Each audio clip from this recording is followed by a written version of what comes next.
Hello everyone, welcome back to the channel and happy dawning. Today, Banshee has some really good weapons, actually.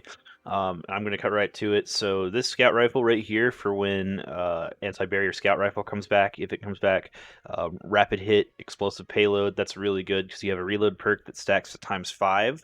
It's actually pretty good around stack 3, by the way, but if you're using it on a champion, you'll have it proc the entire time.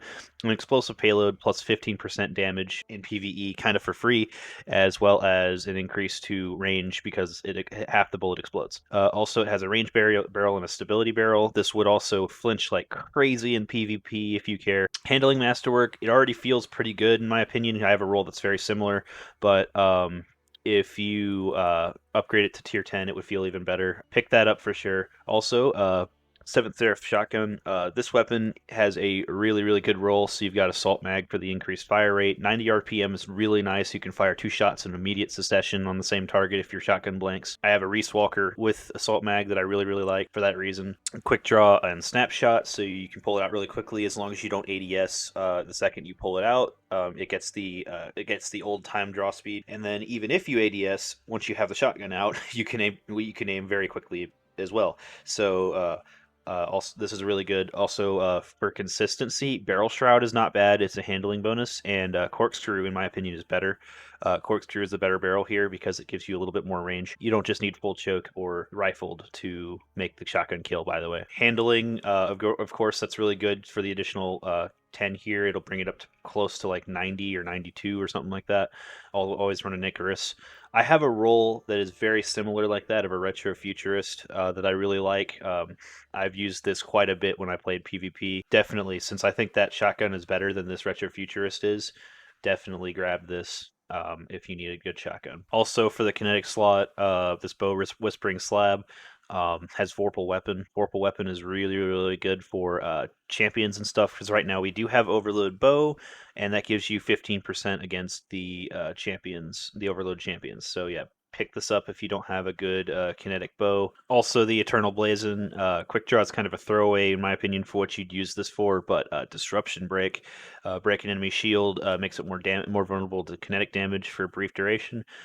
So what you do is you pop the shield of, say, a barrier champion, or even like a any champion, any major, any boss, whatever, and you get a 50%. Yes, you heard that, 50% damage bonus to something like, say, your Izanagi's Burden. And if you pull out Izanagi's Burden, for instance, with 50% extra damage, you have a ×4 shot on a champion. That thing's going to fall over. So yeah, this is really useful if you need a energy arc scout rifle.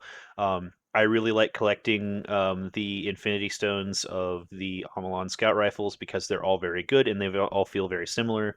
Also, 200 RPM is the best RPM because of the highest DPS. I just like 180s.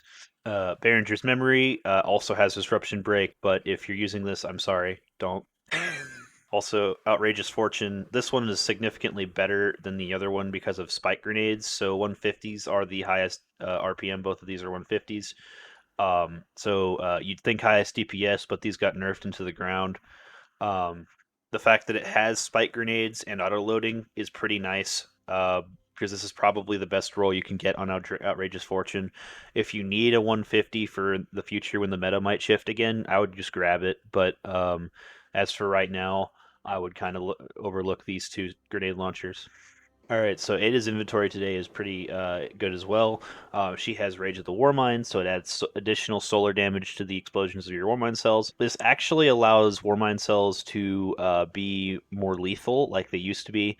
It's not as good after the nerf, of course, but this mod actually does allow some lower level trash ads to be one shot by Warmind cells again, before they didn't even come close. So this mod, if you want to run Warmind cells at all, is required. Be sure to pick that up if you don't have it. Also, for Warlocks, this helmet is not terrible.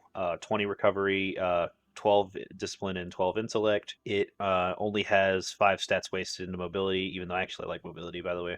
But it's only a 55. I was just saying that it's pretty good. I don't know what the other roles are. One time she had a chest piece for Warlocks that was insane. I think it's not that. It's this one. At one point she had this So be sure to keep your eye out for Ada. Sometimes her armor is insane for all characters. This could be possible for all characters. All right, well that is all for me for the day. Sorry for blinding you with my armor, even though I really like it. The 30th anniversary stuff is very amusing. Like I mean, all this armor is from that. I thought it makes me look like an evil alien warlord, so I mean, it's just pretty cool.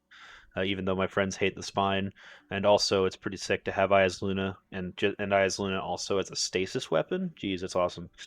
All right, well, thanks for watching and have a good day.